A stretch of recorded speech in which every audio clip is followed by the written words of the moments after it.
இவங்க எல்லாம் தான் வந்துட்டு கடைசியா வந்துட்டு இந்த பணம் இதெல்லாம் வாங்கிட்டாங்க. கடைசியா பணம் கேட்டு இது வேலை கேட்டு இது பண்ணிட்டோம், கொஞ்சம் பொறுங்க, எலெக்ஷன் அனௌன்ஸ் பண்ணிட்டாங்க, ரெடி பண்ணி கொடுத்துறோம் அப்படின்னு சொல்றாங்க.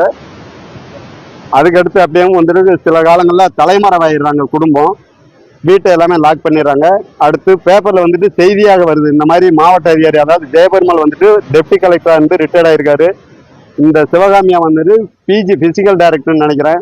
இந்த பொண்ணு வந்து நிகிதா வந்துட்டு என்கிட்ட 2006 பிஎட் படிச்சாங்க.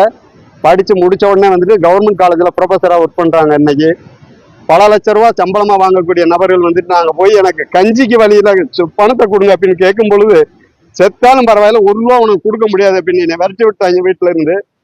கடந்த 10 தினங்களுக்கு முன்னாடி கூட நானும் என்னோட ஒய்ஃபும் 2 பேரும் சேர்ந்து போய் நிகிதா கிட்டையும் சிவகாமி கிட்டையும் பணம் கேட்கிறோம். ஆலம்பட்டியில் அவங்க வீட்லயும் அப்படி கேட்கும் பொழுது கூட எங்களுக்கு சாப்பிட்றது கூட வழி இல்லை அப்படின்னு சொல்றாங்க. ஆனா எங்கிட்ட வாங்கின பணம் பல கோடி ரூபாய். அதாவது என்கிட்ட மட்டும் கிடையாது, என்கிட்ட ஆலம்பட்டியை சேர்ந்த முருகேசன், ஆலம்பட்டியை சேர்ந்த முத்துக்கொடி, வசந்த நகர்ல வந்துட்டு ஒரு பேங்க் எம்ப்ளாயி, அவர் ஒரு மாற்றுத்திறனாளி, அவரோட பையனுக்கு வந்துட்டு வேணும் அப்படின்ட்டு அவரோட ரிட்டையர்மெண்ட் பெனிஃபிட் பணத்தை எல்லாமே வந்துட்டு அவங்களுக்கு கொடுத்துருக்காங்க. நிகிதாவோட காலேஜில் ஒர்க் பண்ண லேப் அட்டெண்டரோ அசிஸ்டன்ட் நினைக்கிறேன், அவங்களோட பையனுக்கு வேலை வாங்கி தரேன்னு சொல்லி நிகிதா அவங்ககிட்ட பணத்தை வாங்கியிருக்காங்க.